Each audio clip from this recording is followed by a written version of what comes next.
এক জায়গাতে বৃষ্টিতে আটকে আছি। তো কয়েকটা কথা তোমাদেরকে বলে দিই যে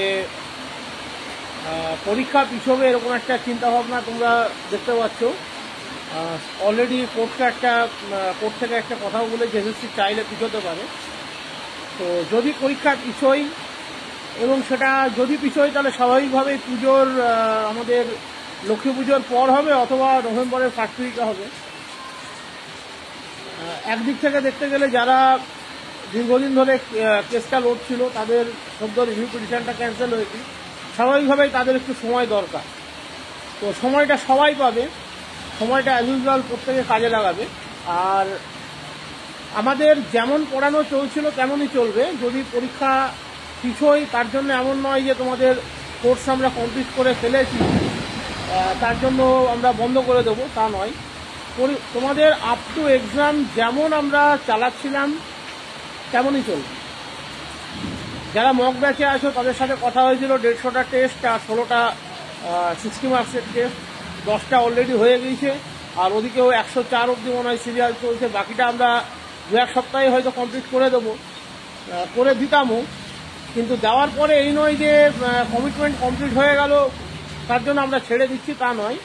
তোমাদের যতদিন পরীক্ষা না হবে তোমাদেরকে প্র্যাকটিসে রাখা হবে এবং সপ্তাহে 2টো করে দিন আমরা যেটা করবো সেটা হচ্ছে সপ্তাহে 2টো করে দিন আমরা তোমাদের লাইভ প্র্যাকটিস করাবো।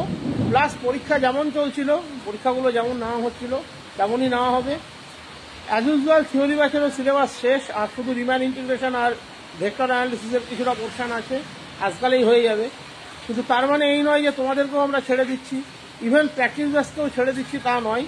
3টে ব্যাচকে কম্বাইন করে আমরা সপ্তাহে 2 দিন লাইভ প্র্যাকটিসটা রাখবো এবং একই সাথে তোমাদের পরীক্ষাগুলো যেমন চলছিল তেমন চলবে। কারণ যতদূর বলেছিলাম ততদূর হয়ে গেল মানেই সব শেষ তা নয়। পরীক্ষা অবধি নিয়ে যাওয়া হচ্ছে আমাদের দায়িত্ব এবং আমরা পরীক্ষা অবধি তোমাদেরকে নিয়ে যাব। তাতে পরীক্ষা নভেম্বরে হলেও ঠিক আছে, সামনের মাসের 7 তারিখে হলেও ঠিক আছে, তারপরের মাসে হলেও ঠিক আছে। শুধু একটা জিনিস মনে রাখবে, মনোবল ভাঙবে না। স্বাভাবিকভাবেই একটা ডেট ধরে প্রিপারেশান নেওয়ার পরে যদি সেটা ক্যান্সেল হয় প্রত্যেকের মনোবল ভাঙে, এর মধ্যে কোনো সন্দেহ নেই। কিন্তু চাকরির পরীক্ষাতে এই ধরনের ঘটনা ঘটে। তোমরা রিসেন্টলি সেন্ট্রালের যে পরীক্ষাগুলো সিজিএল টিজিএল যারা দাও তারাও জানো, সেখানেও একাধিক চেঞ্জ এসছে। পরীক্ষার হলে গিয়েও জানা যাচ্ছে যে পরীক্ষা নেই, তার সেন্টার চেঞ্জ হয়ে গেছে, এরকম ঘটনা এসছে।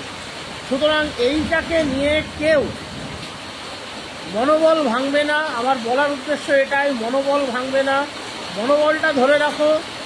আপ টু এক্সাম অবধি আমাদেরকে এগোতে হবে এবং স্ট্রিক্ট ওয়েতে আমাদের চলতে হবে। ভিডিওতে হয়তো কিছু সাউন্ড আসবে, আমি বৃষ্টিতে আটকে আছি আগে বললাম। এটা বলার উদ্দেশ্য একটাই, অনেকেই মেসেজ করছো যে স্যার আমরা ভালো প্রিপারেশান নিয়েছিলাম, আরও ভালো প্রিপারেশান নাও। একটা সুযোগ পেয়েছো, সুযোগটাকে কাজে লাগাও।